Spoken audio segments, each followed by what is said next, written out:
ओम नमो भगवते वासुदेवाय। ओम नमो भगवते वासुदेवाय।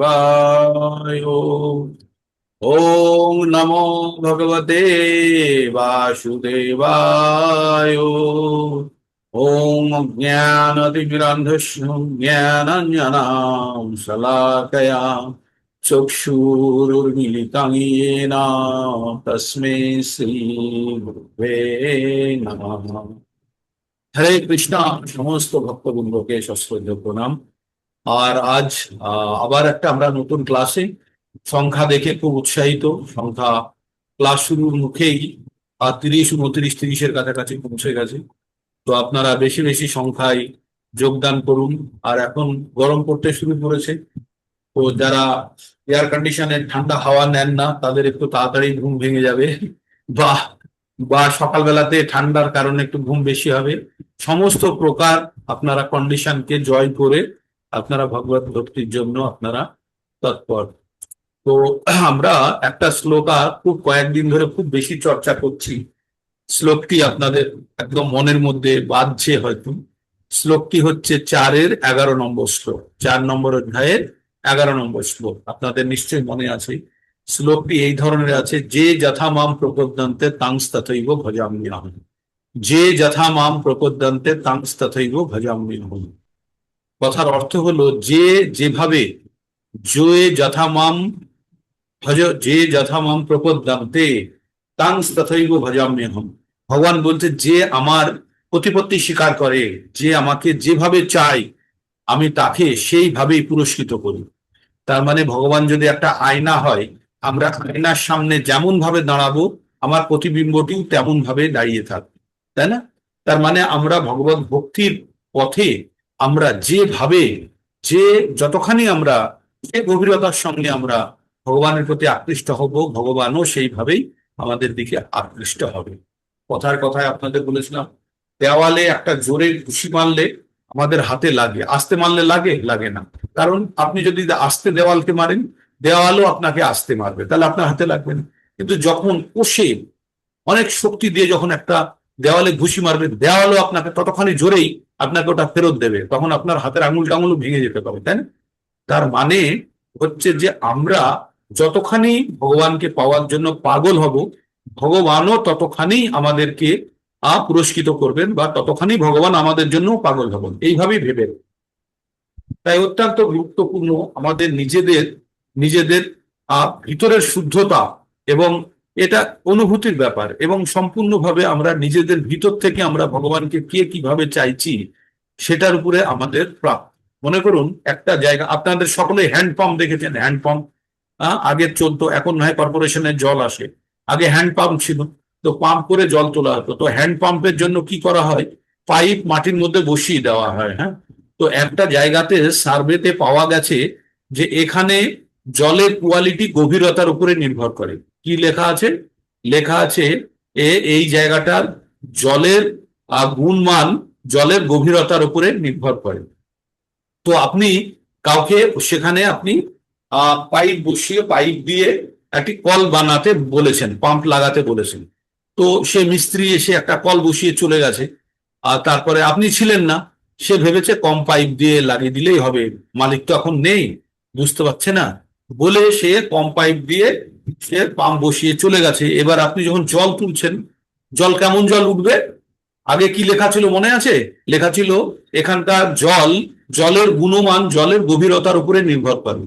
এবার মিস্ত্রিরা, আপনি ছিলেন না, মিস্ত্রিরা কি করেছে, কল লাগিয়ে চলে গেছে। যে কলটা লাগিয়ে চলে গেছে ভালো জল উঠছে না, তার মানে কতগুলো পাইপ দিয়েছে বলুন, আনমিউট করে বলুন। ভালো জল উঠছে না কল থেকে, কতগুলো পাইপ দিয়েছে? কম পাইপ দিয়েছে। কম পাইপ দিয়েছে, ঠিক। কম পাইপ দিয়েছে কেন? ও ভাবছে মালিক দেখতে পাচ্ছে না, তাই বলে কম পাইপ দিয়ে বানিয়ে দিয়ে পুরো পয়সা নিয়ে নিয়েছে। হ্যাঁ, ভেবেছে কি ও তো দেখেনি, আর মাটির নিচে বুঝতে পারবে না কতগুলো পাইপ দেওয়া আছে, কিন্তু জল তো বেরোচ্ছে, জলের কোয়ালিটি দেখে বোঝা যাচ্ছে যে কম পাইপ দেওয়া আছে। তেমনি তো এবার কি বললো, তারপরে মালিক কি বললো, কল তোল। তুলে আবার বেশি পাইপ বসিয়ে যখন দিল তখন ভালো জল উঠছে, ঠিক। তার মানে আমাদের এটা বুঝতে হবে যে আমরা, আমাদের মালিক আমাদের দেখছে কি না দেখছে আমাদের সেটা দেখার দরকার নেই। আমরা কতখানি গভীরে আমরা ভগবান ভক্তির জন্য প্রবেশ করছি তার উপরে আমাদের গুণটা নির্ভর করছে, তাই না? যে ভক্তির ফল, যেটা আমাদের ভক্তি, ভগবানের প্রতি আকর্ষণ বা ভগবান আমাদেরকে কি দেবে, সেটি সম্পূর্ণভাবে কিসের উপরে নির্ভর করছে? নির্ভর করছে আমরা কতখানি গভীরে গিয়ে আমরা ভগবানকে প্রপত্ত করছি, ভগবানের প্রতি আকৃষ্ট হচ্ছি। যেমনটা কলের পাইপ যত গভীরে যাবে তত জলের কোয়ালিটি ভালো হবে, ভালোই মালিক দেখতে পাক আর না পাক। তো তেমনই আমরা, ভগবান আমাদের দেখছে কি না দেখছে সেটা আমাদের দেখার দরকার নেই। এটাই আমাদের জেনে নিতে হবে, আমাদের ভক্তির যতখানি গভীরতা বেশি হবে তত ভাবেই ভগবান আমাদেরকে পুরস্কৃত করবে। কি দিয়ে পুরস্কার করবে? ধন জন সম্পদ দিয়ে, প্রশংসা দিয়ে না, ভগবান ভগবত প্রেম দিয়ে আমাদেরকে পুরস্কৃত করবে। তো ভগবত প্রেম কি? ভগবত প্রেম, ভগবত ভক্তি কি? সর্ব উপাধি বিনির্মুক্তম তৎপরাত্মেনা নির্মলম ঋষিকেনা ঋষিকেশ সেবনং ভক্তির উচ্চতে। তার মানে সমস্ত ধরনের আমাদের জড় ভৌতিক ইচ্ছা অনিচ্ছা উপাধি সবকিছু ত্যাগ করে আমাদের আত্মাকে নির্মল করতে হবে। আমাদের আত্মার উপরে কোট চড়ে গেছে, আমাদের চিন্তা ভাবনার উপরে জড়জাগতিক ভোগ করার যে ইচ্ছার স্তর পড়ে গেছে, সেই ইচ্ছাই কিন্তু আমাদেরকে বারবার এই জড়জগতের মধ্যে আটকে রাখছে। তার মানে আমরা জড়জাগতিক ভোগের আঠা গায়ে লাগিয়ে ফেলেছি, আর এই আঠার কারণেই আমরা যে কোনো জায়গাতে আটকে যাচ্ছি, বেরোতে পারছি না, তাই না? তো ভগবান বলছে যে ভালো করে সাবান মেখে তেল লাগিয়ে গায়ের আঠা দূর করো। তাই বলছে সর্ব উপাধি বিনির্মুক্তম। আর আমাদের গায়ের আঠা কি? আমাদের মিথ্যা অহংকার আর আমাদের সমস্ত প্রকার উপাধি, যেগুলো নিয়ে আমরা ফুলে ফেপে আছি, এইগুলোই হচ্ছে আমাদের গায়ের আঠা, আর এইগুলোই আমাকে জড় জগতে আটকে রাখছে। তাই যখন আমরা সমস্ত প্রকার উপাধিকে ত্যাগ করে আমরা যখন আমাদের আত্মাকে যখন পরিশুদ্ধ করব, যখন আত্মা যখন আমাদের নির্মল হবে, তখনই আমরা আমাদের ইন্দ্রিয় দিয়ে প্রেমময়ী সেবায় যুক্ত হব। কার? ভগবানের। আর সেটাকেই বলছে ভক্তি। তার মানে ভক্তি কথার অর্থ হলো ভগবানের প্রতি প্রেমময়ী সেবা। বাস এই ডেফিনেশনটা আমরা ভক্তি জেনে রাখতে পারি। সবাই বলে না ভক্তি করছে ভক্তি করছে, মানে ভগবানের প্রেমময়ী সেবা। যদি ভক্তির মধ্যে সেবা না থাকে তাহলে কিন্তু আমাদের কিন্তু প্রেম হচ্ছে না। ঠিক। তো আমাদেরকে একটা জিনিস জানতে হবে যে আমরা ভগবত গীতা প্রতিদিন আমরা ভগবত গীতা পঠন করি, আর ভগবত গীতার মধ্যে আমরা জ্ঞান উপলব্ধি করি, জ্ঞান প্রাপ্ত করি। তো এই জ্ঞানের জন্য আমরা কতখানি প্রাপ্ত করছি, কতখানি আমাদের উপলব্ধি হচ্ছে, আমরা কিভাবে জীবনে প্রোগ্রেস করছি, এগুলো আমরা সময় অসময় আমরা এগুলো ব্যক্ত করি। তো আমরা সানডে দিনটা রেখেছি যে প্রত্যেকটা ভক্ত যেন তাদের প্রেজেন্টেশন দিতে পারে, পুরো সপ্তাহে কতখানি শুনলো শিখলো, তার একটা প্রেজেন্টেশন, তাতে তাদের একটা অনুভূতি থাকে। আর স্যাটারডেতে আমরা কখনো কখনো ছোট ছোট প্রোগ্রাম রাখি, যার দ্বারা ভক্তরা নিজের অনুভূতির কথা বলে খুব ছোট করে। তো আজকে স্যাটারডে, তো আজকে মনমোহন প্রভুর সঙ্গে কথা হয়েছিল একবার। তো প্রভু বলেছিল একজনের বুঝি নাম দেওয়া আছে, তাহলে যদি একজনেরই নাম থাকে তাহলে প্রভু আমরা 5:30টার মধ্যে আমাদের এই প্রোগ্রামটাকে শেষ করতে হবে। একজন যদি থাকে তাহলে 9 মিনিট সময় আছে, দেখে নিন কে নাম দিয়েছে, তাকে অর্গানাইজ করুন। প্রভু আনমিউট করে নিন। হরে কৃষ্ণ। হরে কৃষ্ণ। আজ অন্য শনিবারের যেভাবে আমরা প্রভু বলেছিলেন ওইভাবে শনিবারের জন্য আমরা নিজেদের আত্মবিশ্লেষণ, আমরা কিভাবে এই ভক্তি পথে এসেছি সেই সম্বন্ধে বলার জন্য এখন আমি বলবো। আমার কাছে এসেছিল বিউটি সাহা মাতাজির নাম। বিউটি সাহা মাতাজি বলবেন নিজস্ব নাম, 8 মিনিটের মধ্যে সম্পূর্ণ করবেন। হরে কৃষ্ণ মাতাজি। ओम भगवते वासुदेवाय। ओ नमो भगवते वासुदेवाय। ओ नमो भगवते वासुदेवाय। সমস্ত ভক্তবৃন্দের কাছে আমার শতকোটি প্রণাম। হরে কৃষ্ণ। আমার বর্তমান অবস্থা। প্রভু, আমি অনেক জায়গায় দোটানা হয়ে পড়েছি। যখন স্বয়ং ভগবান মনের কথা খুলে বলবার সুযোগ করে দিয়েছেন, তখন আমি সব বলবো এবং আমার এই সমস্যার কথা শুনে জগদীশ গোবিন্দ দাস প্রভু আমাকে সঠিক রাস্তা দেখাবেন, এই আশাও আমি করব। 17 বছর 2 মাস বয়স, তখন বাবা আমাকে বিবাহ দেন। আমার শ্বশুর বাড়িতে অষ্টধাতুর তৈরি প্রাণ প্রতিষ্ঠা করা গোপাল আছে। আমরা 3 বেলায় তার সেবা দিই। আমার বিয়ের পর আমার শাশুড়ি আমাকে ঠাকুর ঘরে ঢুকতে দিতেন না। আমি প্রথম থেকেই, অর্থাৎ ছোটবেলা থেকে ঠাকুর পুজো দেওয়া, তার ফুল তোলা, তার মালা গাঁথা, বিগ্রহকে সাজানো এবং কোথাও গান কীর্তন হলে সেখানে চলে যেতাম। বিয়ের পর ঠাকুর ঘরে ঢুকতে না পারায় আমার খারাপ লাগতো। শাশুড়ি আমার হাতে জলও খেতেন না। পরে বুঝতে পারলাম আমাকে দীক্ষা দেবেন, তারপর ঠাকুর ঘরে ঢুকতে পারবো এবং আমার হাতে জলও খাবেন। প্রত্যেক সংক্রান্তিতে বাড়িতে পাঠ কীর্তন হয়। পাঠের শেষে এই গানটি হতো: রাধে কৃষ্ণ গোবিন্দন মধুসূদন রাম নারায়ণ হরে জয় জয়। এই গানটা দিত পাঠের শেষে গানটা। কিন্তু এখন আমি তো হরে কৃষ্ণ গান গাই, জানি না কোনটা পাপ হচ্ছে কোনটা পুণ্য হচ্ছে, সেটা ভগবানই জানে। প্রত্যেক বছর গোপালের ভোগ হয়। নবদ্বীপ থেকে নবদ্বীপ থেকে ভোগ রন্ধন করার জন্য বাবাজি আসেন। 3 দিন ধরে গোপালের অনুষ্ঠান হয়। অনেক মানুষ গোপালের প্রসাদ পায়। যখন আমি 2 মাসের অন্তঃসত্ত্বা, তখন শাশুড়ি কুলগুরুর কাছ থেকে আমায় দীক্ষা দিলেন। একটি চিরকুটে গুরুদেব দীক্ষা মন্ত্রটি লিখে দিলেন যাতে ভুল না হয়। অনেকের অনেকের মুখে শুনি একাদশীতে ভাত খেলে গরুর গায়ে যত পশম আছে ততটাই পাপ হয়। শাশুড়ি মাকে জানালাম আমি একাদশী করব। তিনি বললেন, আমাদের একাদশী নেই। কথাটি না শুনে আমি একাদশী করলাম। তখন আমার ছেলে খুবই ছোট, রাতে বেস্ট মিল্ক পেত না, খুব কান্না করতো, রাতে ঘুমাতে দিত না, তবু একাদশী ছাড়িনি। একদিন নবদ্বীপবাসী আমাকে জানালেন সধবা মানুষে একাদশী করলে পাপ হয়। এই কথা শুনে একাদশী ছেড়েও দিলাম। একদিন শাশুড়ি মাকে আমি বললাম, মা, ওই প্রায় বৈশাখ মাস, জ্যৈষ্ঠী মাস, তারপরে মানে কিছু কিছু মাস শাশুড়ি নিরামিষ খেতে বলতো, ঠাকুরকে ভোগ দিয়ে প্রসাদ খেতে বলতো। তখন আমি বললাম যে গোপালের কাছে প্রত্যেকদিন নিবেদন করে সেই প্রসাদ পেলেই তো হয়। হ্যাঁ, আলাদা আলাদা মাস না দেখে। শাশুড়ি চোখ বড় বড় করে বললেন, আমরা কালাচাঁদ মতে আমাদের প্রসাদ ভুজি হতে পারবো না। বছরে 2 বার করে এই বাড়িতে বৈষ্ণব সেবা হয়। এইসব কথা মুখেও এনো না। মাছ ছাড়া আমাদের চলবে না। শাশুড়ির বয়স হয়েছে, নানা রকম রোগে ধরেছে। ডাক্তারের ওষুধ খেয়েও ভালো হচ্ছে না। তখন খবর পেলাম বনগাঁ নবকামার গ্রামে সুভাষ বাবা থাকেন।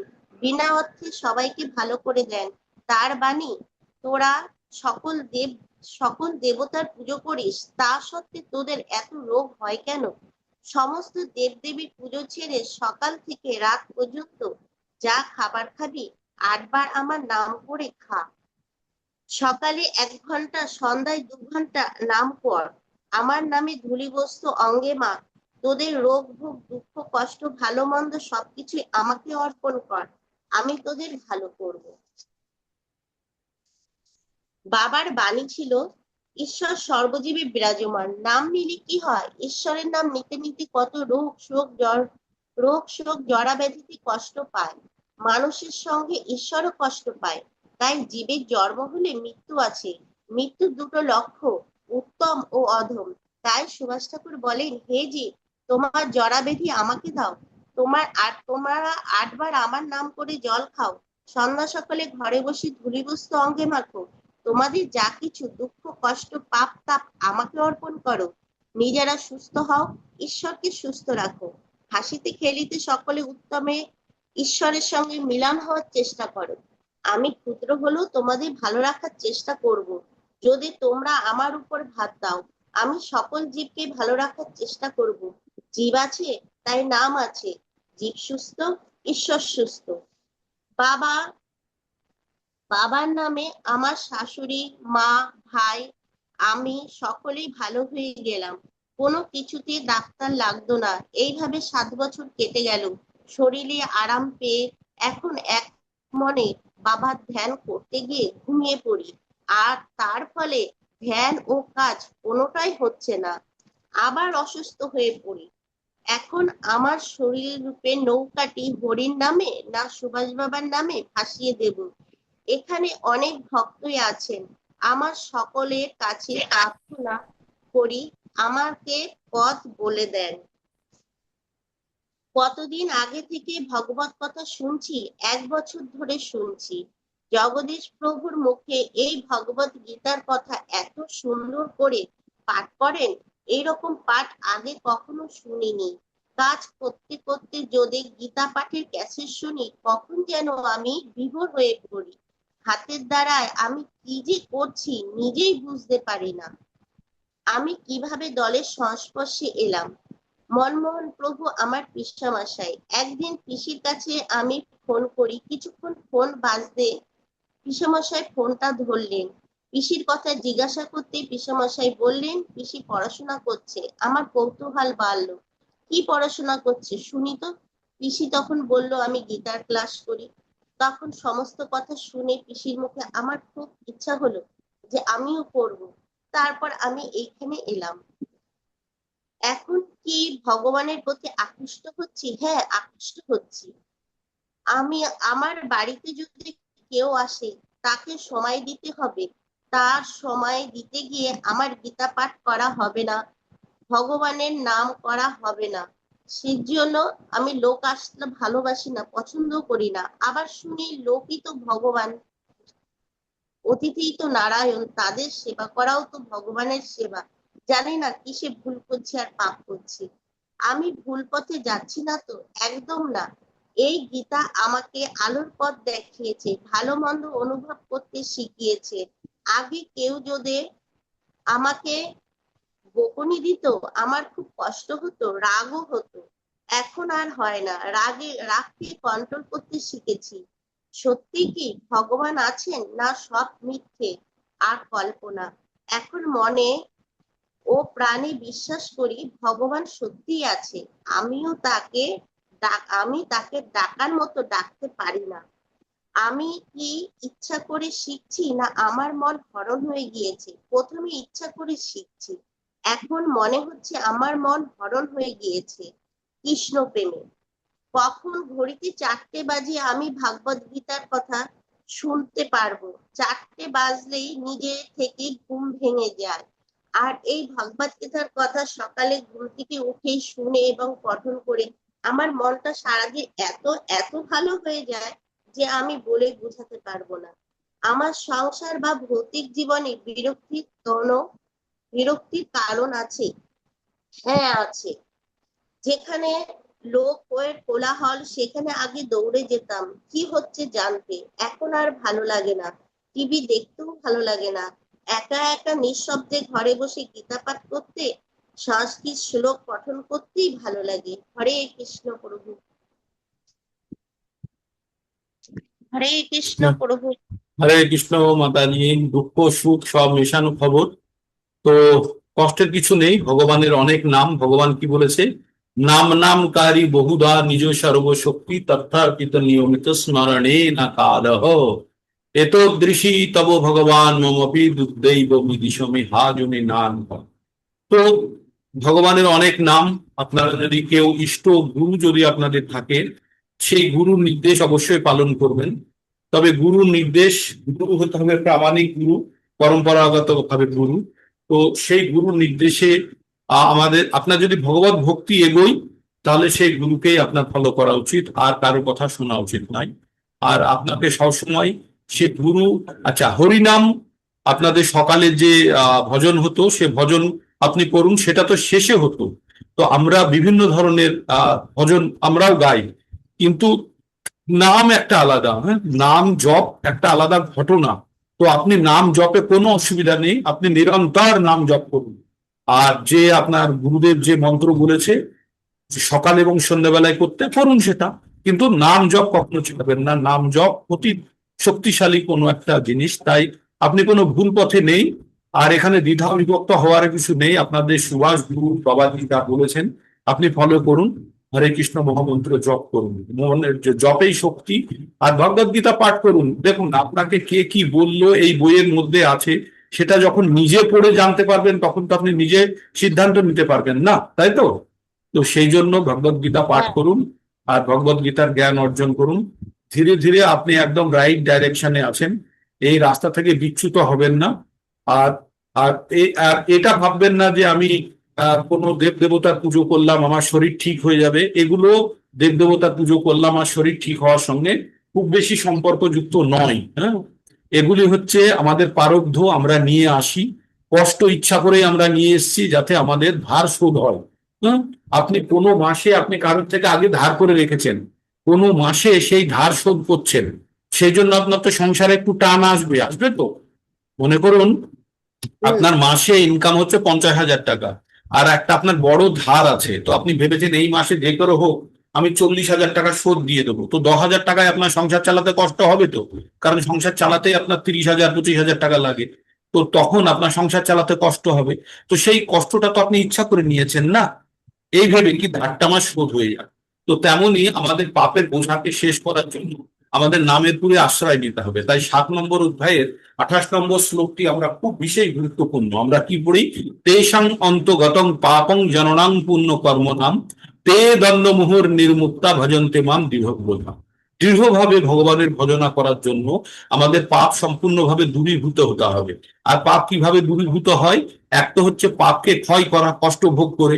আর আমরা তার সঙ্গে কি করি? তার সঙ্গে আমরা কি করি?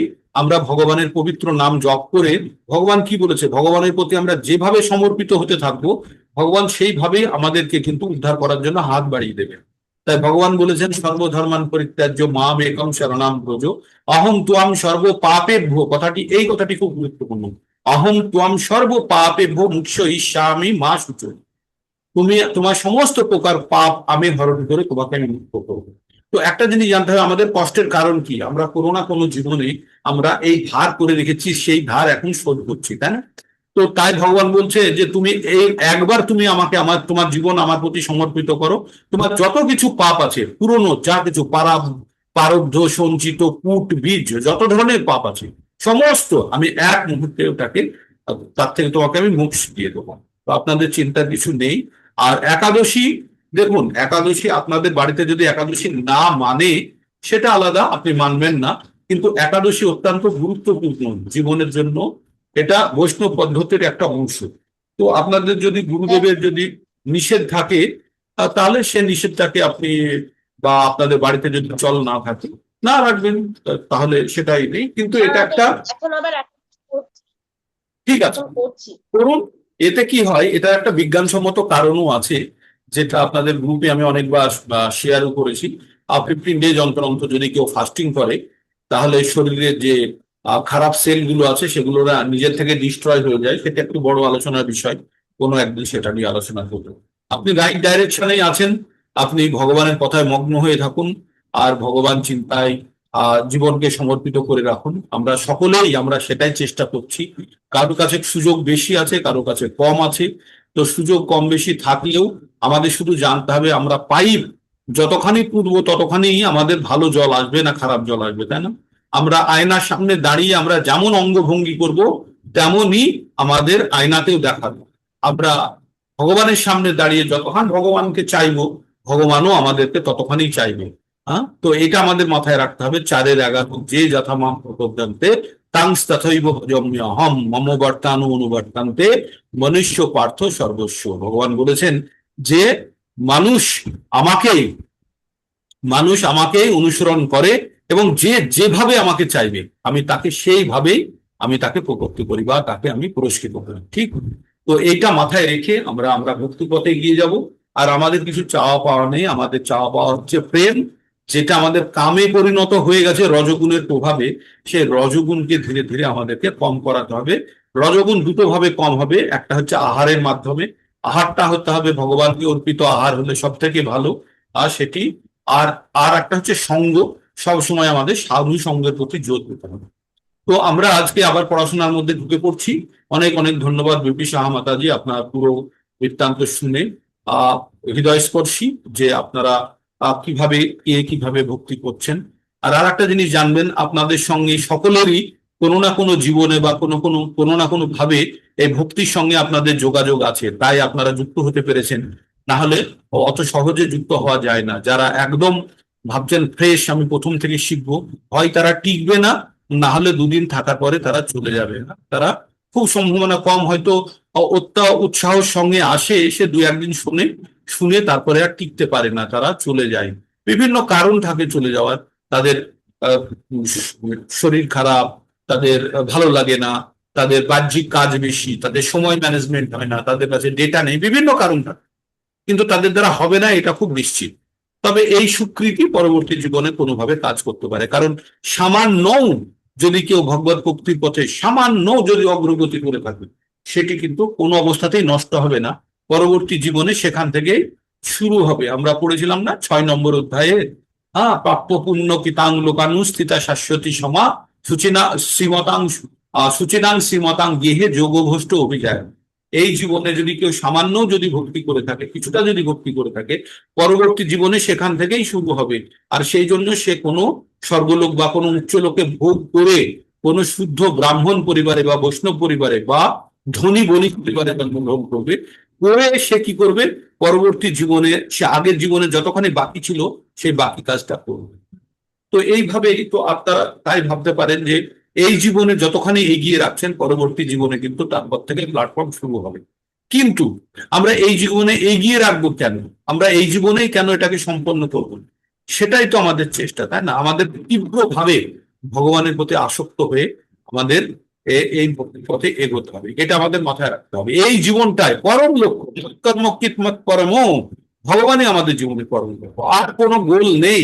এইভাবে আমাদেরকে নিজেকে প্রস্তুত, আর সাংসারিক যত কাজ করুন, সাংসারিক জীবনে ভৌতিক জীবনে চাকরি বাকরি যা আছে করুন, কিন্তু প্রত্যেকটা জিনিসের উদ্দেশ্য কিন্তু একটাই, কিভাবে আমি ভগবানের সেবা করতে পারি। এটাই আমি ভগবানের সর্বোপাধি বিনির্মুক্তাং তৎপরাত্তে না নির্মলাং ঋষিকে না ঋষিকেশ সেবনাং ভক্তি উচ্চতে। প্রথমেই বলছিলাম যে সমস্ত প্রকার ভৌতিক আসক্তি, ভৌতিক অহংকারকে ত্যাগ করুন, করে আপনি ভগবানের সেবায় যুক্ত হন। কিন্তু আপনার যদি কর্মকর্তব্য কিছু আছে, আপনার বিজনেস, আপনার অফিস, আপনার ব্যাংক, যে কাজ আছে, কাজ আপনাকে তো জীবন ধারণের জন্য করতে হবে, কিন্তু কাজের ফলের প্রতি অত্যধিক আসক্ত না হয়ে আসক্তি শুধু ভগবানের দিকেই থাকবে। ওই কাজগুলো হচ্ছে জীবন ধারণের জন্য, ওই কাজগুলি হচ্ছে জীবন ধারণের জন্য। আমি আমার মন্দিরে যাওয়ার জন্য আমি মোটরসাইকেল চড়ে যাচ্ছি, তার মানে মোটরসাইকেলে চড়ে যে আনন্দ পাওয়া সেটা এমনিই পাবো, মন্দিরে গেলেই আমি আনন্দটা পাবো, কিন্তু আলাদা করে মোটরসাইকেলে চড়ার আমার দরকার নেই, তাই না? তো সেটাই আমাদের জানতে হবে যে ভগবানকে প্রসাদ অর্পণ করলে আমরাই এমনি শুদ্ধ ভোজন পাবো। তো তার জন্য আমার ইন্দ্রিয় তৃপ্তির জন্য আলাদাভাবে কোনো ভোজন প্রস্তুত করার প্রয়োজন নেই। এইরকম ভেবে যখন আমরা ভগবত ভক্তির পথে এগোবো, তখন ধীরে ধীরে আমরা কিন্তু শুদ্ধিকরণের দিকে যেতে থাকি। আর একটা জিনিস আপনাদের মাথায় রাখতে হবে যে আমি ভক্তির আপনাদের স্তরের কথা বলেছিলাম। ভক্তির প্রথম স্তর হচ্ছে শ্রদ্ধা। শ্রদ্ধা কথার অর্থ হচ্ছে দৃঢ় বিশ্বাস। এই দৃঢ় বিশ্বাস থাকতে হবে ভগবানের প্রতি। তারপরের কি হচ্ছে সাধু সঙ্গ, যেটি আপনাদের রজগুণের প্রভাবকে দূর করবে। যতক্ষণ আপনারা সাধু সঙ্গ করবেন, অন্তত এই টিভি সিরিয়াল, পার্টি পলিটিক্স বা পরনিন্দা পরচর্চা, এগুলো থেকে আমরা দূরে থাকতে পারবো, আর মনের শুদ্ধিকরণ হতে থাকবে। তারপরে আমাদের হচ্ছে ভজন ক্রিয়া। এবার আমরা সাধু সঙ্গে যেগুলো শিখবো বা আমাদের শিক্ষাগুরুর কাছে যেগুলো আমরা শিখবো, সেগুলোকে নিজের জীবনে ছোট ছোট করে প্রয়োগ করার চেষ্টা করবো। আর যখনই আমাদের ভজন ক্রিয়া শুরু হবে, তখন জানবেন 7-28 তেষাং অন্তগতং পাপং জননাং পুণ্য কর্মনাং তে দ্বন্দ্বমুহুর নির্মুক্ত ভজন্তে মাম বৃহদ্রতা। ধীরে ধীরে কিন্তু আপনাদের পাপ শেষ হতে শুরু করেছে, তাই আপনাদের মধ্যে শ্রদ্ধা উৎপন্ন হয়েছে, তাই আপনারা সাধু সঙ্গ করছেন, আপনাদের কিন্তু পাপ শেষ হতে শুরু করেছে। কিন্তু আর নতুন করে ওইগুলোকে ইনভাইট করবেন না, যেগুলো আপনার ঝোলা ফুটো হয়ে পাপ বেরিয়ে যাচ্ছে আপনার ঝোলা থেকে, পাপের ঝোলা থেকে, এই ঝোলাটাকে আর সেলাই করবেন না। কিভাবে? আবার প্রতি জিনিসের প্রতি আসক্ত হয়ে বা অন্যদের ক্ষতি করে বা পাপ কাজে লিপ্ত হয়ে, তাই ঝোলা যখন ফুটো হয়ে গেছে, ঝোলা দিয়ে সব পাপ ঝুরঝুর করে পড়তে শুরু করেছে। আর সম্পূর্ণরূপে যখন পাপ বেরিয়ে যাবে, তখনই আপনাদের ভজন ক্রিয়া অতি দৃঢ়ভাবে হবে। এবার কারোর ভজন ক্রিয়া দৃঢ় হচ্ছে না, তার অর্থ কি? তার অর্থ কি? এখনো মাল বেঁচে আছে আপনার কাছে, ওটা বেরোতে পারছে না। কোনটা? ওই যে পুরনো পাপ, সেটা আপনার কাছে সঞ্চিত হয়ে আছে। তো সেটা কিভাবে বেরোবে? এই ভোজন ক্রিয়ার মাধ্যমে। যখন আমাদের জন্ডিস হয়, তখন আমাদের মুখের টেস্ট থাকে না, ডাক্তারে মিশ্রি খেতে বলে বা আখের রস খেতে বলে। এবার আখের রস যখন আমরা খেতে যাই, তখন আমরা কোনো টেস্ট পাই না, পাই না। তো তো ডাক্তারে কি বলে? ওই আখের রসই খানা। টেস্ট পাচ্ছেন না, তবুও এই বারবার আখের রস খেতে খেতে জন্ডিস ধীরে ধীরে সরতে শুরু করে। এবার আখের রস, এবার আপনি টেস্ট পাচ্ছেন আখের রসে, তার মানে আপনার জন্ডিস বেরিয়ে গেছে। তার মানে যখন আপনি হরিনামে বা এই ভজনের ক্রিয়ায় বা ভগবানের পবিত্র নাম জপে যদি আপনি টেস্ট পেতে শুরু করেছেন, প্রথমের দিকে টেস্ট পাবেন না, খুব স্বাভাবিক, তখন যান্ত্রিক উপায়ে করতে হবে। কিন্তু যে আপনি টেস্ট পেতে শুরু করেছেন, আপনি জানবেন আপনার পাপের ঝুলি সমাপ্ত হয়ে গেছে। আর যেই পাপের ঝুলি সমাপ্ত হবে, তখন আপনার আপনার যে ভগবানের প্রতি যে ভজনা করার টেস্ট দৃঢ়ভাবে আরো তীব্র হয়ে যাবে। তার মানে যত আমাদের পাপ দূরীভূত হতে থাকবে, আমাদের পাপের অন্ত হতে থাকবে, ততই আমাদের ভগবানের প্রতি আসক্তি বাড়তে থাকবে। তাহলে আমরা কি জানলাম? প্রথমে জানলাম আমরা শ্রদ্ধা, তারপরে আমরা কি জানলাম? সাধু সঙ্গ। আর এটা হচ্ছে খুবই খুবই গুরুত্বপূর্ণ পর্যায়ে, সাধু সঙ্গ। তারপরে হচ্ছে আমাদের ভজন ক্রিয়া। ভজন ক্রিয়াটা যেটা আমাকে নিজে করতে হবে, তাই না? সাধু সঙ্গে গিয়ে তো শুনলাম, কিন্তু ভজন ক্রিয়াটা নিজে করতে হবে। ভগবানের পবিত্র নামের জপ করা আমাদেরকে নিজে করতে হবে, ভগবানের সেবা আমাকে নিজে করতে হবে। তারপরে কি হবে? অনর্থ নিবৃত্তি। এই ভৌতিক জিনিসের প্রতি আসক্তি কমতে শুরু করে। একটু মাতাজি বললো না, আর জগতের যে কিছু, কেউ বাড়িতে আসতে ভালো লাগে না, কারোর বাড়িতে যেতে ভালো লাগে না, এই ধরনের বিরক্তি আসতে শুরু করবে। তার মানে আপনার অনর্থ, যেটার প্রতি আপনার মনে হচ্ছে এইসব জিনিস ফালতু, এইসব জিনিসের কোনো অর্থ নেই, অনর্থ নিবৃত্তি বলে সেটা। হ্যাঁ, তো আপনাদের, আমার একটা হিন্দি রেকর্ডিং ছিল 7 হ্যাবিটস, দিয়েছিলাম গ্রুপে, যারা পারবেন একবার শুনে নেবেন, হিন্দিতে আছে। হ্যাঁ, তো সেখানে আমাদের হ্যাবিটস গুলোকে বিশ্লেষণ করা আছে। তো সেখানে অনর্থ নিবৃত্তি আমরা যেটা বলি, যেটা আমার জন্য প্রয়োজনীয় নয়, অপ্রয়োজনীয়, বা আমার জন্য আমার জীবনে গুরুত্ব রাখে না, সেই সব জিনিস নিয়ে বিশ্লেষণ করে লাভ নেই। এখন ইরান আর আমেরিকার যুদ্ধ হচ্ছে, সারাদিন টিভিতে দেখে খুব আনন্দ পাচ্ছি, এটা মনোরঞ্জন, ইন্দ্রিয় তৃপ্তি হচ্ছে। এই ইনফরমেশন আপনার কোনো কাজে লাগবে না। এর জন্য সময় ব্যয় করা মূর্খদের কাজ, তাই না? আপনার কাছে যদি প্রচুর সময় থাকে, তাহলে জানবেন আপনি তার অপব্যবহার করছেন, আপনি প্রকৃত অর্থে ব্যবহার করছেন না। পরীক্ষার হলে বসে কোশ্চেন খুব সুন্দর এসছে, 3 ঘন্টার কোশ্চেন, সব ছেলেরা লিখছে, একটা ছেলে বসে আছে, বসে খুব আনন্দ করছে, কারণ সে কিছুই লিখতে পারছে না, সে ভাবছে আমি জানি তো, লিখলেই হবে, বসে সে আনন্দ করছে। তার মানে সে কি বুদ্ধিমান? না, সে বুদ্ধিমান নয়। তার কাছে সে বসে সময় পার করতে পারছে না, কাটছে না সময়। তার মানে কি সে বুদ্ধিমান? না, বোকা, সে জানে না সেই জন্য। তার মানে কারোর কাছে যদি এখন যদি কেউ যদি বলে আমার প্রচুর সময়, আমার সময় কাটে না, তার মানে জানবেন সে বোকা, তার সময়কে প্রকৃত অর্থে ব্যবহার করছে না, তাই না? তো আমাদের প্রত্যেকটা জীবনে, আমাদের প্রত্যেকটা সময় নির্ধারিত কাজ করার জন্য। ছাত্ররা যখন থাকে তখন পড়াশোনা করা, তারপরে গার্হস্থ্য জীবনে যখন আমরা সংসার জীবন করি, তখন বিভিন্ন কাজের মধ্যে ব্যস্ত থাকি। তার মধ্যে থেকে আমাদের জানতে হবে, যদি সময় যদি বেঁচে যায়, তাহলে জানবো যে আমি আমার প্রকৃত কাজ করছি না। প্রত্যেকটা কাজের মধ্যেও কিন্তু আমাদের ঈশ্বর চেতনার জায়গা একটা রয়ে গেছে। তাই আমরা রিটায়ারমেন্টের পরে আমরা কি ভাবি, জীবনটা যে কোনো ভাবে কেটে গেলেই হয়। টাটা কি? টাটা মানে আপনি সময় নষ্ট করছেন পরীক্ষার হলে বসে, আপনার প্রকৃত অ্যান্সার লিখছেন না, আপনি বসে সময় অপব্যয় করছেন। যাদের কাটে না, তারা জানবেন সময়ের অপব্যয় করছে। তাই আমাদের প্রত্যেকটা মুহূর্তে আমাদের জানতে হবে, আমাদের মূল্যবান সময় আমাদের হাতের মধ্যে থেকে, হাতের মধ্যে শুকনো বালু, শুষ্ক বালু রাখলে যেমন ঝুরঝুর করে বেরিয়ে পড়ে যায়, আমাদের কোনো নিয়ন্ত্রণ থাকে না, তেমন সময় আমাদের জীবন থেকে বয়ে চলে যাচ্ছে। এই সময় কোটি কোটি টাকা দিয়ে, লক্ষ কোটি টাকা দিয়েও আপনারা এই যে 1 ঘন্টা ব্যর্থ করলেন বা শুনলেন বা শুনছেন, এটাকে আর ফেরত পাবেন না। আজকের দিন চলে গেল, তাই না? তো এইভাবেই আমাদের জীবন থেকে প্রতিনিয়ত আমাদের মূল্যবান সময় চলে যাচ্ছে। আর এই মূল্যবান সময়গুলি তখনই মূল্যবান ভাবে আমরা ব্যবহার করতে পারবো যখন প্রকৃত অর্থে আমরা ব্যবহার করতে পারবো। আর আমাদের জীবনের প্রকৃত উদ্দেশ্য কি? ভগবান চেতনায় মগ্ন হয়ে ভগবানের সেবায় আমাদেরকে নিযুক্ত করা। এবার ভগবানের নাম কি হবে, কোন মন্ত্র জপ করবো, সেটা নির্ভর করছে আপনি কোন পন্থা কোন পদ্ধতি অবলম্বন করেন। শাক্ত আছে, শৈব আছে, বৈষ্ণব আছে, বিভিন্ন পদ্ধতিতে ভগবান কি বলেছে? আমার প্রচুর নাম আছে, নাম নামকারী বহুদা নিজ সর্বশক্তি। আমার অনেক নাম আছে, আর নামের মধ্যে আমি সমস্ত প্রকার শক্তি নিহিত করে রেখেছি। তো আমরা যে পদ্ধতিটা ফলো করি এটা হচ্ছে হরিনামের পুরে দিয়ে আমরা এগোনোর চেষ্টা করছি। হরিনাম রূপী নৌকায় বসে আমরা এই ভবসাগর পার হওয়ার চেষ্টা করছি। ঠিক তো এইভাবে আমরা তাহলে আমাদের কি হলো, অনর্থ নিবৃত্তি যখন হচ্ছে তখনই জানবেন ভগবানের প্রতি আপনার রুচি বাড়ছে, আপনার নিষ্ঠা বাড়ছে। আর এইরকম অবস্থাতে আপনি আসক্ত হয়ে পড়বেন। ইয়েস, আসক্তকে অনেকে বলে যে পাগল হয়ে গেছে। ইয়েস, কেউ যদি আপনাকে বলে যে ভগবানের ভক্তিতে পাগল হয়ে গেছে, আপনি জানবেন যে আপনাকে মোটামুটি ঠিক সার্টিফিকেট দিতে শুরু করেছে, মানে আপনি রাইট ডাইরেকশনে যাচ্ছেন, তাই না? আপনি রাইট ডাইরেকশনে যাচ্ছেন। আর তারপরে আসক্তির পরে আসে ভাব, মানে তখন জড়জগৎ তার কাছে একটি মানে শূন্য জায়গা, তার কাছে কোনো কিছুই সেখানে গুরুত্বপূর্ণ নয় ভগবান ছাড়া। আর প্রেম আমাদের জন্য নয়, প্রেম রাধারানীর লেভেলের। তো আমরা আসক্তি লেভেল পর্যন্ত যদি পৌঁছে যেতে পারি তাহলেও আমাদের অনেক অ্যাচিভমেন্ট হয়ে যাবে। তো এইভাবে ধীরে ধীরে আমরা ভগবান ভক্তির পথে এগোবো। আমরা 9 নম্বর অধ্যায়ের মধ্যে ঢুকে আছি। 9 নম্বর অধ্যায়ে আমরা কালকে 3টে শ্লোক পড়েছি। হ্যাঁ, অশ্রদ্ধ ধ্যানা পুরুষা ধর্মশাস্য পরন্তপ অপক্ষ মাম নিবর্তন্তে মৃত্যু সংসার বর্তনী। তো আমরা প্রথমে কি পড়লাম? আমরা আমরা কতগুলো শ্লোক পড়লাম? আমরা পড়লাম যে 3টে শ্লোক পড়েছি। প্রথম শ্লোকটি কি বলছে? ভগবান অর্জুনকে বলছে তোমাকে আমি পরম গোপনীয় জ্ঞান দিচ্ছি, আর এই জ্ঞান তুমি প্রাপ্ত করার ফলে তুমি কি হবে?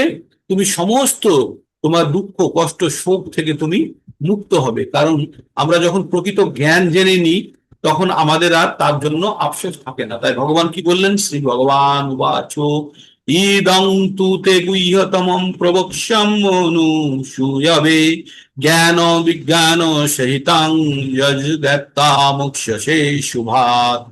তো ভগবান বললেন, কি বললেন? এই পরম গোপনীয় জ্ঞান শ্রবণ করার পরে হে অর্জুন, তুমি এই গোপন জ্ঞান শ্রবণ করার পরে তোমাকে আমি উপদেশ করছি, কারণ তুমি নির্মৎসর, তোমার মধ্যে কোনো ঈর্ষা নেই আমার প্রতি। আর এই জ্ঞান প্রাপ্ত করে তুমি সমস্ত প্রকার দুঃখ কষ্ট এই সংসার বন্ধন থেকে, দুঃখ কষ্টের এই সংসার বন্ধন থেকে তুমি মুক্ত হবে। তারপরে ভগবান এই জ্ঞানটা কি ধরনের জ্ঞান? তাই ভগবান বললেন রাজবিদ্যা রাজগুহ্যং পবিত্র ইদাম উত্তমম প্রত্যক্ষ অবগমং ধর্মং সুসুখম পুত্রম অভয়ম। ভগবান বললেন এই জ্ঞান সমস্ত জ্ঞানের রাজা। মানে রাজবিদ্যা, বিদ্যার রাজা, সমস্ত গুহ্যতর তত্ত্ব থেকেও অধিক গুহ্য, মানে সব থেকে গোপন তত্ত্বের থেকেও এটি আরো অতি গোপন। আর প্রত্যক্ষ অনুভূতির দ্বারা এই জ্ঞানকে অনুভব করা যায়, প্রত্যক্ষ অনুভূতির দ্বারা এই জ্ঞান উপলব্ধি করা যায়। আর এটি হচ্ছে প্রকৃত ধর্ম। এই জ্ঞান অব্যয় এবং সুখসাধ্য। এই জ্ঞান গ্রহণ করার পরে আপনার নিজের মধ্যে এক ধরনের আনন্দ অনুভূতি হবে।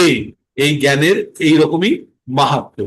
তারপরে বলছে এই জ্ঞান যারা নিতে পারে না, কারা নিতে পারে না? যাদের শ্রদ্ধাহীন, যাদের শ্রদ্ধা নেই তারা এই জ্ঞান নিতে পারে না। তাই বলছে অশ্রদ্ধ ধ্যানা পুরুষা ধর্মশাস্য পরন্তপ অপাপ্য মাম বর্তন্তে মৃত্যু সংসার বর্তনী। বলছে যাদের ভগবত ভক্তিতে যাদের শ্রদ্ধা উদিত হয়নি তারা ভগবানকে লাভ করতে পারে না। তাই পারে? ভগবানের যদি তাদের শ্রদ্ধাই নেই তারা কি করে ভগবানকে লাভ করতে পারবে? তাই বলছে যাদের এখনো ভগবানের প্রতি যাদের শ্রদ্ধা উৎপন্ন হয়নি তারা ভগবানকে লাভ করতে পারে না। আর ভগবানকে লাভ করতে পারলে কি হয়? মামুপেত্তু পুনর্জন্ম দুঃখালয় অশাশ্বতম। 8-এর 15-তে পড়লাম না? কি পড়লাম? যে 8-এর 15-তে ভগবান বললেন মাম উপেত্তু পুনর্জন্ম দুঃখালয়ম অশাশ্বতম নাপ্নুবন্তি মহাত্তান স্বয়ং সিদ্ধি পরণম। ভগবান কি বললেন? আমাকে পেয়ে গেলে আর দুঃখালয়ের অশাশ্বতম মানে অস্থায়ী জায়গাতে আর কাউকে ফিরে আসতে হয় না। তো সে পরম সিদ্ধি লাভ করে ভগবানের কাছে ভগবানের ধাম প্রাপ্ত করে। কারা প্রাপ্ত করে? যারা ভগবানকে পেয়ে যায়। তাই এখানে বলছে যাদের ভগবানের প্রতি ভক্তি উদিত হয়নি তারা ভগবানকে প্রাপ্ত করতে পারে না। তাহলে ভগবানকে যদি না প্রাপ্ত করে তাহলে তারা কি জন্ম মৃত্যু চক্র থেকে বেরোতে পারবে না? তাহলে তারা কি করবে? এই জগতেই বারবার আবর্তিত হতে থাকবে। তাই কি বলছে? অপাক্রমান নিবর্তান্তে, মানে আমাকে যদি কেউ অপাক্র থেকে থাকে, আমাকে যদি কেউ না পায়, তাহলে নিবর্তান্তে ফিরে আসে কোথায়? মৃত্যু সংসার বর্তনী। এই মৃত্যু সংসার মানে জগৎ সংসারের এই পৃথিবীর নাম হচ্ছে মৃত্যু সংসার। এখানে বারবার ফিরে আসবে। তারপরে এইবার ভগবান একটু একটু করে জ্ঞানের মধ্যে প্রবেশ করছে। আপনাদেরকে 4 নম্বর শ্লোকটা বলি। ময়া তদ্বিদং সর্বং জগৎ ব্যক্ত মূর্তিনা মাতস্থানি সর্বভূতানি নাচাহং তেষু অবস্থিতাঃ। ভগবান কি বললেন? ময়া তদ্বিদং সর্বং জগৎ ব্যক্ত মূর্তিনা মাতস্থানি সর্বভূতানি নাচাহং তেষু অবস্থিতাঃ। তো একটা কথা আমরা সবসময় শুনি, অব্যক্ত। অব্যক্ত মানে যেটাকে ব্যক্ত করা যায় না, যেটাকে প্রকাশ করা যায় না, যেটাকে বলা যায় না, সেটা হচ্ছে অব্যক্ত। তো ভগবান বলছে যে ভগবান অব্যক্ত অচিন্ত। ভগবানের একবার গুণ সম্বন্ধে পড়েছিলাম না, অব্যক্ত অচিন্ত। তো ভগবানকে ব্যক্ত করা খুব কঠিন। হ্যাঁ, আপনার কাছে যদি মনে করুন একটা খুব বড় পাহাড় আছে, হ্যাঁ, খুব বড় পাহাড় আছে, পাহাড়ের হিমালয় পাহাড়ের নিচে বসে থেকে আপনি পুরো হিমালয় পাহাড়ের সম্পূর্ণ আকৃতি সম্বন্ধে বুঝতে পারবেন? পারবেন না। বোঝা যাবে? কেউ বলতে পারবেন যে সম্পূর্ণ হিমালয় পাহাড়ের আমি আকৃতি, আমি হিমালয়ের এক কোণাতে এই সামান্য নিচে দাঁড়িয়ে আমি পুরো পাহাড়টাকে আমি বুঝতে পারছি, দেখতে পাচ্ছি, বোঝা যাবে না। তেমনি ভগবান বিভু, সমস্ত জগৎ সংসার তার দ্বারা চালিত, সমস্ত জগৎ সংসারের তিনি উৎস, তাকে বোঝা খুব কঠিন। তাই তাকে আমাদের স্বল্প বুদ্ধি দ্বারা বা স্বল্প আমাদের ইন্দ্রিয়ের অনুভূতি দ্বারা তাকে আমরা ব্যক্ত করতে পারবো না। তাই ভগবান বলছেন ময়া তদ্বিদং সর্বং জগৎ অব্যক্ত মূর্তি না। বলছে আমি অব্যক্ত রূপে সমস্ত জগতে আমি ব্যক্ত হয়ে আছি, সমস্ত জীব আমাতে অবস্থিত। যখন সমস্ত জায়গাতে ভগবান ব্যক্ত হয়ে আছে, তো আমি যেখানে আছি সেখানেও ভগবান আছে। তাহলে কি বলছেন? তাহলে সেখানে আমরা তাহলে ভগবানের মধ্যেই আছি, কিন্তু আমি তাতে অবস্থিত নই। ভগবানের হাতের মধ্যে আমি আছি, কিন্তু ভগবান তার হাতের মধ্যে ভগবান নিজে নেই। এটা জেনে নেন যে ভগবান অনেক বিভু আর আমি অতি ক্ষুদ্র, আমি তার হাতের মধ্যে আছি। তার মানে এই না যে ভগবান তার হাতের মধ্যে ভগবানও সম্পূর্ণ রূপে আছে, না। হাত তার একটি অংশ, তার মধ্যে আমি আছি, কিন্তু সেখানে যে ভগবান সম্পূর্ণ রূপে আছে তা নাই, ভগবানের একটা অংশের প্রকাশ হয়ে আছে, তাই না? তাই ভগবান কি বলছে? অব্যক্ত রূপে আমি সমস্ত জগতে ব্যক্ত হয়ে আছি। আর কেমন ব্যক্ত হয়ে আছে? আচ্ছা, একটা ঘরের মধ্যে যখন বাতাস থাকে তখন বাতাসটা কেমন ব্যক্ত হয়ে থাকে জানেন? পুরো ঘরের মধ্যে ছড়িয়ে থাকে কি থাকে না? থাকে তো। বা অন্ধকার ঘরে একটা কর্নারে আলো জ্বালালে আলো কেমন ভাবে ছড়িয়ে থাকে? সমস্ত সমস্ত কর্নারে আলো পৌঁছে যায়, তাই তো? তাই ভগবান সমস্ত জগৎ সংসারে এরকম বায়ুর মতো ছড়িয়ে আছে, সব জায়গাতে ভগবানের ব্যাপ্তি। আর এটা আমরা আমাদের অনুভূতি দ্বারা বা আমাদের চিন্তা শক্তি দ্বারা আর ধীরে ধীরে বিস্তৃত করতে হবে। এই জ্ঞান আমাদের কাছে ছিল না, তাই আমরা কখনো এইভাবে ভগবানকে ভাবিনি। আমরা ভগবানকে একটা বিগ্রহ রূপে ভেবেছি, তাই না? একটা বিগ্রহ, ইয়েস, বিগ্রহের মধ্যেও ভগবান আছে।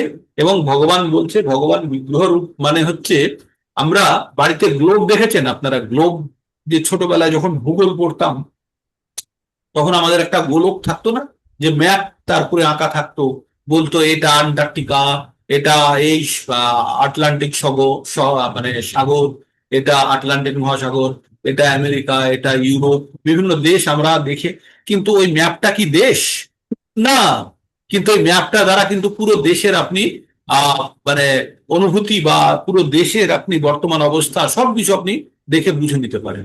তো বিগ্রহের মধ্যে আপনারা ভাবতে পারেন ভগবান একসঙ্গে, ভগবানের যেমন অক্সিজেন সিলিন্ডারের মধ্যে অক্সিজেনকে পাম্প করে ওই সিলিন্ডারের মধ্যে ঢুকিয়ে রাখা থাকে, তো খুললেই আমরা অক্সিজেন পেতে পারি। আর তেমনই আপনারা জানবেন যে বিগ্রহের মধ্যে ভগবান একদম জমাট বেঁধে আছে, প্রচুর পরিমাণে ভগবানের শক্তি তার মধ্যে নিহিত করা আছে। হ্যাঁ, তো সেখান থেকে আমরা ভগবানের অনুভূতি পেতে পারি। তো ভগবান কি বলল?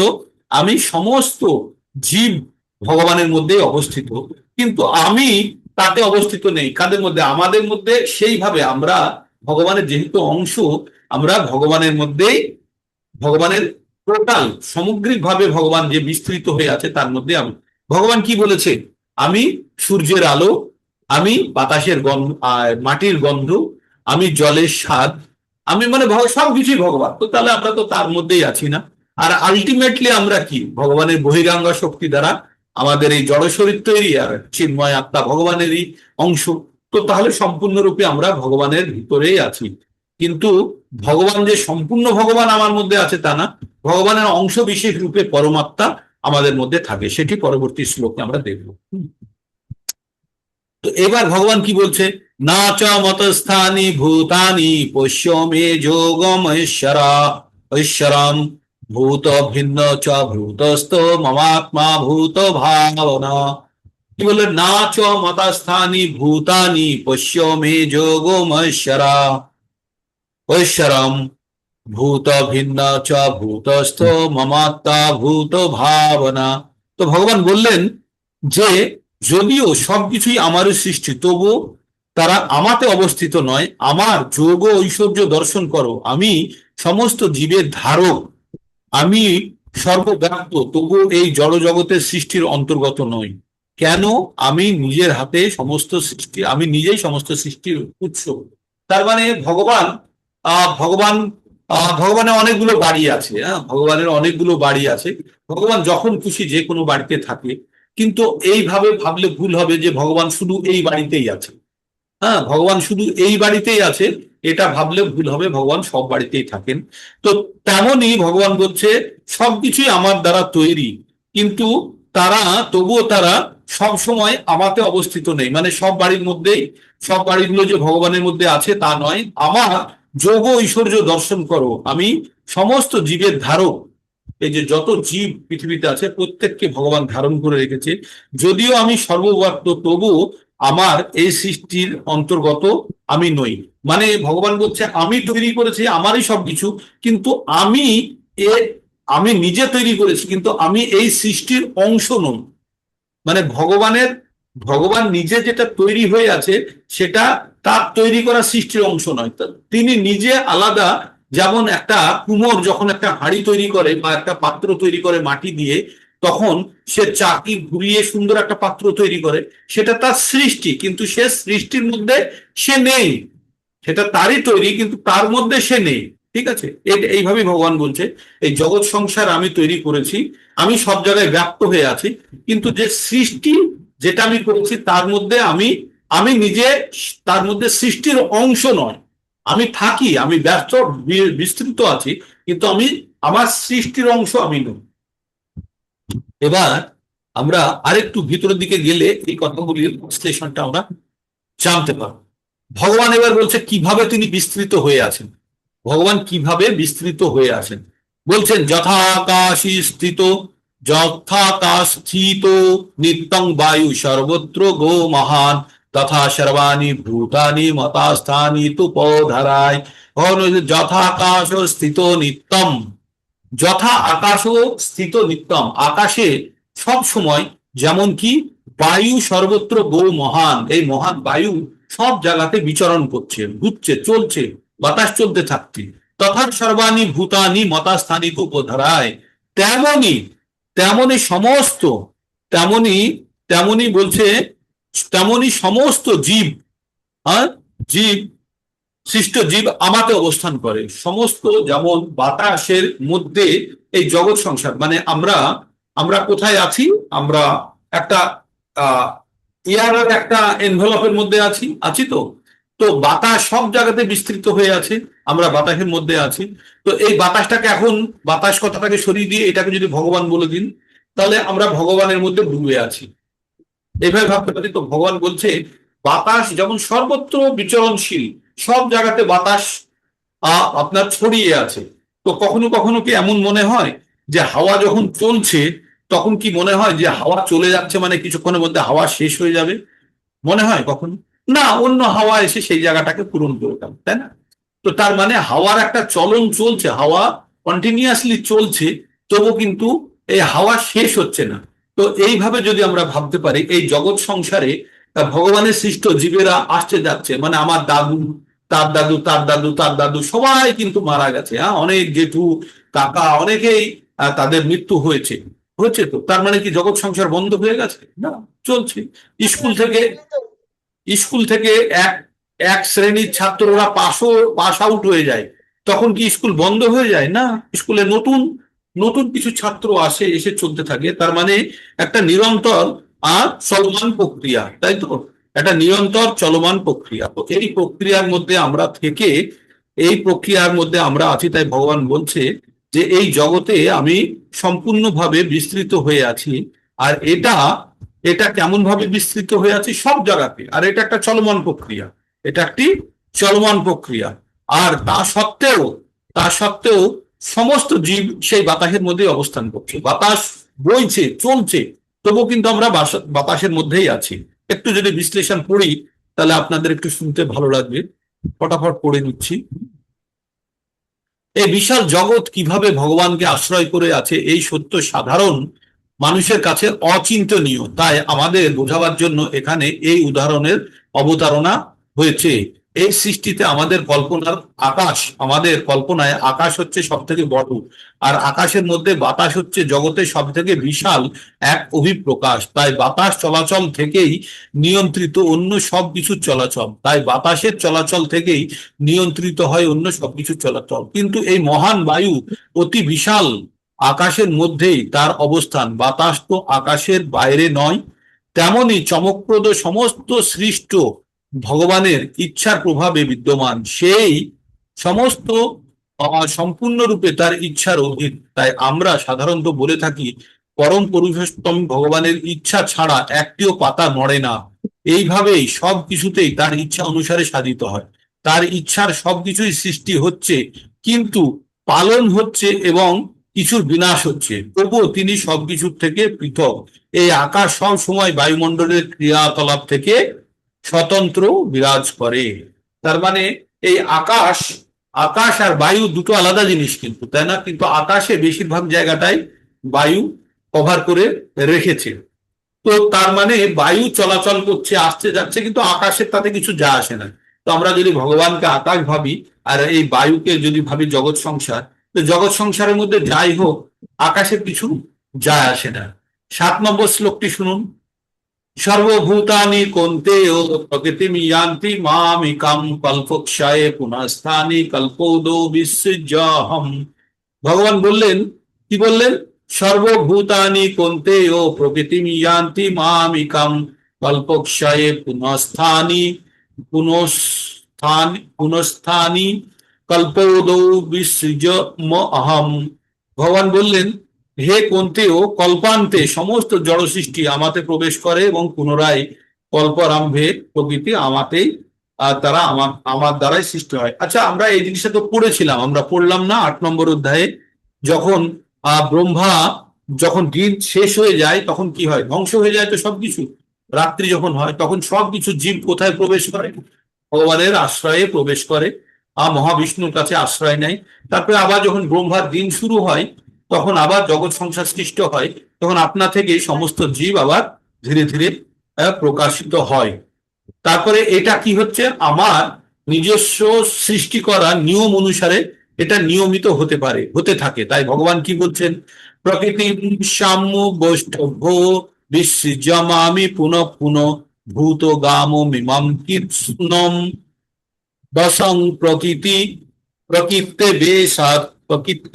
বসাৎ প্রকৃতিম সাম বৈষ্ঠভ্য বিসৃজ্যামি পুনঃ পুনঃ ভূতগাম মিমাম কৃষ্ণম বসং প্রকৃতির বসাৎ।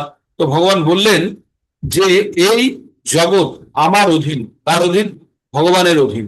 আর তা প্রকৃতির বশে অবশ্যই, মানে প্রকৃতির নিয়মের দ্বারা বাধ্য হয়ে বারবার আমার দ্বারা সৃষ্টি হয় এবং আমার ইচ্ছাতেই অন্তকালে বিনষ্ট হয়। তার মানে এই যে ব্রহ্মার একদিন যখন শুরু হয় তখন সমস্ত জগৎ সংসার সৃষ্টি হয়। আবার জগৎ সংসার এই যে 432 কোটি বছর পরে আবার জগৎ সংসার সম্পূর্ণভাবে ধ্বংস হয়ে পড়ে থাকে। বলছে সেটা আমার দ্বারা তৈরি করা নিয়ম অনুসারে এটা আপনা আপনার থেকেই হতে থাকে, কারণ আমি নিয়ম তৈরি করে দিয়েছি, এখন সেটি আপনা আপনা হতেই থাকে। তাই ভগবান কি বলছেন, এই নিয়ম তৈরি করে দিলেও আমি এতে কখনো মাখি না, আমি এতে কখনো আবদ্ধ হই না। এই নিয়ম আমার তৈরি করা নিয়ম অনুসারেই চলতে থাকে, তাই আমাকে এই নিয়ম কখনো মানতে পারে না। আর আমি কোনো কর্মে আসক্ত নই, আমি উদাসীন থাকি। আমাদের বাড়িতে বলে না, আরে এই লোকটা সবসময় উদাসীন থাকে, এর কোনো জিনিসে মন নেই। তাই ভগবান বলছে এই নিয়ম একবার তৈরি করে দেওয়ার পরে এই নিয়মে আমি আবদ্ধ হই না। তাই পরবর্তী শ্লোকে এই কথাটি বলছে। আমি কেন তাড়াতাড়ি নিয়ে আসলাম আপনাদেরকে, তার পরবর্তীতে আরো যেখানে জায়গাগুলোতে বেশি গুরুত্ব দেওয়ার সেই জায়গাগুলো দেবো। এগুলো মোটামুটি আপনারা জানেন। ভগবান কি বলছে, না চ মন্তানি কর্মাণি নিবদ্ধন্তি ধনঞ্জয় উদাসীনো বদাসীনো অনাসক্তম উদাসীনো বদাসীনো অসক্তম অসক্তম তেষু কর্মসু। তার মানে বলছে না চ মাং তানি কর্মাণি নিবদ্ধন্তি ধনঞ্জয় উদাসীনো বদাসীনম আসক্তম কর্ম তেষু আসক্তম তেষু কর্মসু। ভগবান বললেন যে হে ধনঞ্জয়, এই সমস্ত কার্য আমাকে আবদ্ধ করতে পারে না, আমি সমস্ত কর্মে অনাসক্ত ও উদাসীনের ন্যায় আমি অবস্থিত থাকি। মানে ভগবান বলছে, মনে করুন প্রধানমন্ত্রী নরেন্দ্র মোদী একটি গ্রামে একটি কুয়োতে জল উঠছে কি উঠছে না, ওটা কি তাকে খবর নিয়ে রাখতে হবে? ও বলছে আমি সৃষ্টি করে দিয়েছি, তার জন্য পঞ্চায়েত আছে, তার জন্য কর্পোরেশন আছে, তার জন্য মিউনিসিপ্যালিটি আছে, তারা দেখে নেবে, আমার সৃষ্ট নিয়মে সেটা দেখে নেবে। এই জিনিসের জন্য আমাকে বেশি বেগ নিতে হবে না, এর ছোটখাটো জিনিসের জন্য। তাই ভগবান বলছেন, আমি যে জগৎ সংসার সৃষ্টি করেছি, করে নিয়মের মধ্যে দিয়ে দিয়েছি, জগৎ নিজের থেকে এবার চলতে থাকবে। তাই আমাকে এই এই কর্মকাণ্ডের মধ্যে আমাকে জড়ানোর প্রয়োজন হয় না, কারণ সমস্ত কাজে আমি অনাসক্ত। এইসব এখানে কি হচ্ছে না হচ্ছে তাতে আমার কোনো দেখার প্রয়োজন নেই, কারণ আমি নিয়ম দিয়ে এটাকে চালিয়ে দিয়েছি। এবার নিয়মটা কাকে দিয়ে চালনা করছেন ভগবান? এই নিয়মটা কাকে দিয়ে চালনা করছেন? না, ভগবান নিয়মটাকে চালনা করেছেন। এখানকার অথরিটি কে? দুর্গা দেবী। আমাদের পৃথিবীর অথরিটি কে? দুর্গা দেবী। আর দুর্গা দেবী কে? ভগবানের বহিরঙ্গা শক্তি। আর দুর্গা দেবী এই সমস্ত জগৎ সংসারকে চালনা করছেন। আর দুর্গা দেবীকে আমরা কি বলি? প্রকৃতি। তাই ভগবান বলছেন, ময় অধ্যক্ষেনা প্রকৃতি। মানে দুর্গা দেবী তো চালাচ্ছেন, কিন্তু তিনি আমার অধীনেই। ময় অধ্যক্ষেনা প্রকৃতি সুয়তে সচরাচরম হেতু নানেন কন্তেয় জগদ্দি পরিবর্ততে। বলছে হে কন্তেয়, আমার অধ্যক্ষতায়, মানে ভগবান টপে বসে আছেন আর দেবী দুর্গাকে তিনি ক্ষমতা দিয়ে দিয়েছেন যে তুমি জগৎ সংসার চালাও। আর এই প্রকৃতি এই জগৎ সংসার সৃষ্টি করে চালাচ্ছে। আর প্রকৃতির নিয়মেই পুনঃ পুনঃ সৃষ্টি হয় আর পুনঃ পুনঃ ধ্বংস হতে থাকে। তার মানে এটা ভগবানের নিয়ন্ত্রণে, ভগবানের শক্তি দ্বারা বারবার পৃথিবীর সৃষ্টি হয়, বারবার পৃথিবী ধ্বংস হয়। মানে এখন সৃষ্টির কথা এগুলো বলছে। তাই ভগবান বলছে, অবজানান্তি মাং মুড়া মানুষিম তনুমাশ্রিতা পরম ভাব জানন্ত ভৌত মম ভূতম মহেশ্বরম। তো ভগবান কি বললেন? অবজানান্তি, যারা বোকা তারা এসব কিছু জানে না, যে আমি কখনো মানুষের রূপ নিয়ে যখন আবির্ভূত হই তখন আমার পরম ভাব জানতে পারে না, আমার সম্বন্ধে জানতে পারে না, যে আমি সমস্ত ভূতের সমস্ত জগতের আমি মহেশ্বর। তো এই 10-11 পর্যন্ত এখনো আমরা একটু স্পিডে চলবো, তারপরে যেখান থেকে থেমে যাওয়ার দরকার সেখানে হয়তো আমি থেমে যাবো। মোটামুটি জিনিসটা ভগবান বারবার যেটা বলতে চাইলো, যে সবকিছুর আমি সৃষ্টিকর্তা, আমার দ্বারাই সবকিছু চালিত হয়, কিন্তু আমি এই চালনার মধ্যে আমি খুব বেশি আসক্ত নই, আমি অনাসক্ত ভাবে কাজ করি। হ্যাঁ, এই জগৎ আমার নিয়ম তৈরি করে দিয়েছি, তার দ্বারাই চালিত হচ্ছে। আর এই জগৎ চলে কিসে? প্রকৃতি ক্রিয়া মানানি গুণে কর্মানি সর্বস্ব অহংকার ও বিমূঢ়াত্মা কর্তাহামিতি মান্নাতে। এই যে ভগবান প্রকৃতির নিয়ম তৈরি করে দিয়েছেন, এই নিয়ম দ্বারাই সমস্ত জগৎ সংসার চলছে। তো এই ছিল আজকের স্টাডি, আজ ছিল আজকের বিশ্লেষণ। তো আপনাদের কারো কিছু প্রশ্ন থাকলে সাবজেক্ট রিলেটেড বলতে পারেন। আর আমরা আবার কালকে সকালে আমরা জড়ো হব, একসঙ্গে হবে, আবার ভক্তি করবো। কারো কিছু বলার থাকলে। আর দিলীপ প্রভু একজনের নাম দিয়েছিলেন অ্যাড করার জন্য, রেখা তরফদার মাতাজির। তাকে যোগ করার চেষ্টা করছি, কিন্তু তার কাছে হোয়াটসঅ্যাপ সম্ভবত নেই, তাই আমি নম্বরটা কিছুতেই তাদের কাছে গেল না। আর দোলা চক্রবর্তী মাতাজিকে নতুন রূপে ওই যে সম্পূর্ণ ভগবদ গীতার গ্রুপে যোগ করানোর চেষ্টা করছি। মাতাজিকে নিজে অ্যাকসেপ্ট করতে হবে, তবেই যুক্ত হতে পারবেন, না হলে যুক্ত হতে পারবেন না। আপনার কাছে মেসেজ আছে হোয়াটসঅ্যাপে, একবার দেখে। ঠিক আছে। আর ডিএন প্রভুকে আজকে সকালে অনেক পরে দেখলাম, প্রভুকে দেখিনি। না দেখলে মনটা কেমন করে, প্রভু সকাল সকাল থাকেন তো, ভাবলাম কি হলো, কিছু বিশেষ কিছু নাকি, হয়তো ফোনই করতে হবে নাকি, তাই ভাবছিলাম। বাট আপনাকে দেখে আমার মন শান্ত হলো। তো আপনারা সবাই সংখ্যাতে আজকে দেখছি 38 পর্যন্ত স্কোর করেছে, দেখলে খুব উৎসাহ লাগে যে ধীরে ধীরে আমাদের সংখ্যা বাড়ছে এবং অনেক লোক ভগবত ভক্তিতে আসতে চাইছে এবং ভগবত ভক্তি করার চেষ্টা করছে। সবাই ফল পাবেই। কি পাবে? ফল পাবে। যে যথামাম প্রপদ্যন্তে তাং তথৈব ভজম্যহম। যে যেভাবে ভগবানকে চাইবে, ভগবান তাকে সেইভাবেই পুরস্কৃত করবে। আমাদের মধ্যে যদি ইম্পিউরিটি থাকে, আমাদের মধ্যে যদি শুদ্ধতা না থাকে, তাহলে ওইভাবেই ভগবান দেবে। আর আমাদের মধ্যে যদি প্রচন্ড শক্তির সঙ্গে আসক্তির সঙ্গে ভগবানকে চাই, ভগবান অবশ্যই করবে। ক্যামেরা অন করুন যারা যারা পারবেন। অ্যাটেন্ডেন্স হয়ে যাক 38, 37 একটা আমাদের রেকর্ডিং থাক মনের মধ্যে। হ্যাঁ, হরে কৃষ্ণ। আর কারো ক্যামেরা অন হবে না? ঠিক আছে। হরে কৃষ্ণ কৃষ্ণ কৃষ্ণ হরে হরে, হরে রাম রাম রাম হরে হরে, হরে কৃষ্ণ কৃষ্ণ কৃষ্ণ হরে হরে, হরে রাম। ওকে, ডান। কারো কিছু বলার থাকলে বলতে পারেন, অথবা আমরা এখানে বিরাম নিই। মোহন প্রভু কিছু বলার, কালকের জন্য ইনস্ট্রাকশন যদি থাকে বলে দিন। কালকে কারা কারা প্রেজেন্ট করবে, কিভাবে তাদের নাম দিবে আপনাকে, বলা থাকলে বলে দিন। অলরেডি আমি আগের থেকে শ্লোকগুলো দিয়ে দিয়েছিলাম, প্রভু যেটা দিয়েছিলেন 34, পোস্ট 35। করেছিলাম, আপনারা প্রস্তুত 6, থাকবেন। 34, 35। হ্যাঁ, পোস্ট করেছিলাম গ্রুপে।